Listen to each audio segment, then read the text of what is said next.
Let's be honest for a second. The electricity humming away in your home is, well, it's quite frankly utterly useless for running the heavy machinery of the world. Welcome to This Explainer, where today we're zooming out to reveal the invisible backbone of modern infrastructure.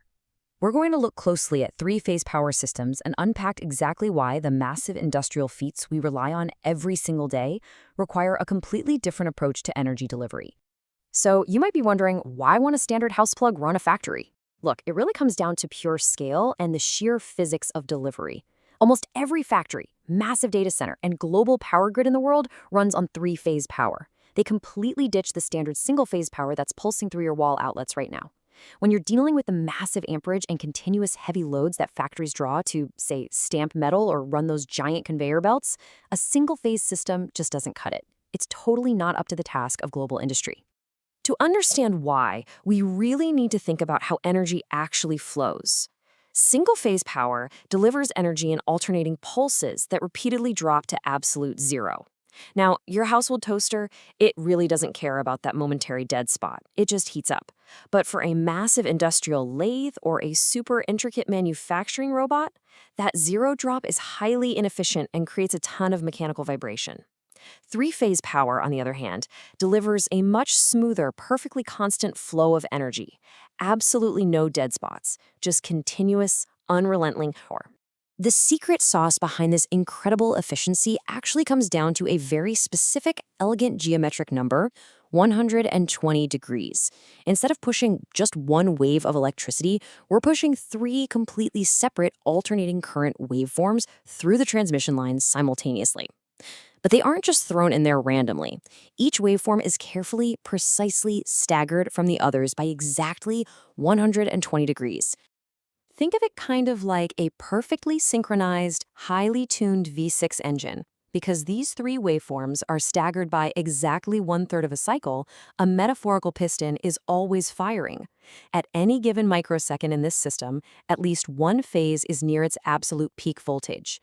It creates a system that's perfectly staggered for constant power, meaning the overall delivered energy never ever drops to zero. What this constant energy flow means on the ground is that industrial motors can have a far simpler design. They're vastly more efficient and incredibly more reliable than single-phase motors of the exact same power rating. And at a grid scale, the economics are massive. Because the phases in a three-phase system can essentially share a return path, transmitting this massive amount of power requires significantly less conductor material. We're talking vastly less copper and aluminum strung up on poles across thousands of miles of terrain. All right, let's step away from the abstract waveforms on an oscilloscope for a second. Let's look at the physical wiring and how engineers actually build these grids. Power engineers generally connect these three-phase systems in the field using two foundational configurations. These are known universally in electrical engineering as the Y and the delta setups. And as you'll see, each serves a very distinct purpose. First up, we've got the Y configuration. In this setup, all three phases physically connect to a single common neutral point right in the center, literally forming a shape that resembles a Y. The huge benefit here is flexibility. By having that central neutral line, a facility can pull, say, 120 volts from a single phase to the neutral for just standard office lighting, but simultaneously pull 208 volts across two phases to run heavier HVAC loads, all within the exact same building footprint. It's a real game changer for mixed-use spaces. On the flip side, we have the delta configuration. Unlike Y, the three phases here connect end-to-end, forming a continuous, unbroken triangular loop. What's super fascinating about this is that there's absolutely no neutral wire required in this setup. Because it relies purely on the voltage difference between the phases themselves, delta is the absolute gold standard for heavy industrial power distribution. A neutral connection just isn't necessary for the massive, balanced loads they're pushing. So, to break it down quickly, it really comes down to utility and the specific application at hand.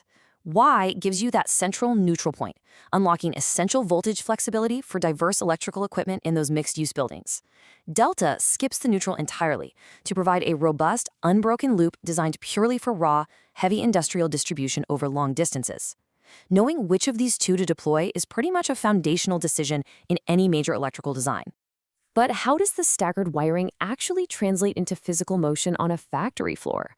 I mean, it's one thing to move electricity efficiently, but how do we harness these offset phases inside the massive induction motors that act as the true workhorses of global industry? Basically, how do we take that 120-degree electrical dance and turn it into brute mechanical force? The answer is kind of magical. It's the rotating magnetic field. Because those three phases are perfectly staggered by 120 degrees, they naturally create a magnetic field that physically rotates inside the motor housing.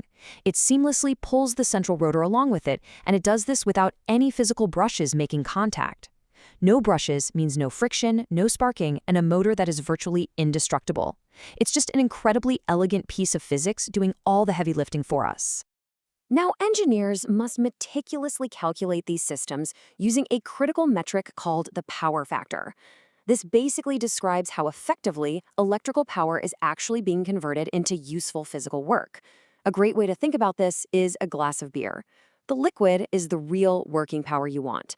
The foam at the top, that's reactive power. It takes up space in the glass but doesn't actually quench your thirst. The power factor is essentially the ratio of actual beer to the total volume in the glass. If a facility runs with a poor power factor, meaning way too much foam in our analogy, current is flowing, but it's wasting precious capacity across the entire distribution system. Utilities absolutely hate this, and they penalize it heavily because they have to generate all that extra current just to get you the working power you actually need. It's exactly why industrial facilities spend tens of thousands of dollars on massive capacitor banks just to correct their power factor and avoid crippling penalty charges on their utility bills. And the headaches certainly don't stop there. Balancing loads evenly across all three phases is absolutely crucial. If you have an unbalanced system, the failure sequence cascades rapidly, like dominoes. You start pulling excessive current in just one of the phases. That leads directly to severe overheating and massive energy loss.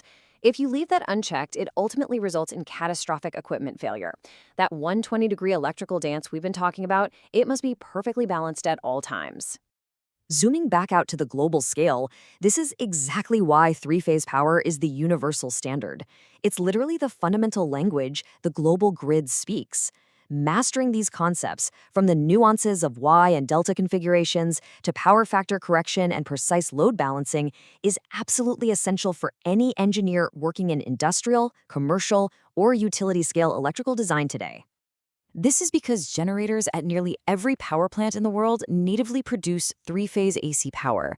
The massive, multi-ton spinning turbines inside traditional coal plants, modern nuclear facilities, or giant hydroelectric dams, they're all inherently designed to generate electricity in this highly efficient three-phase format right off the stator. It's how power is born before it ever even hits a transmission line.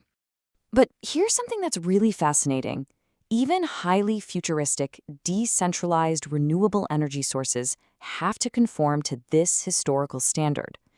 Wind turbines and massive utility-scale solar farms must actively convert their generated power into three-phase AC.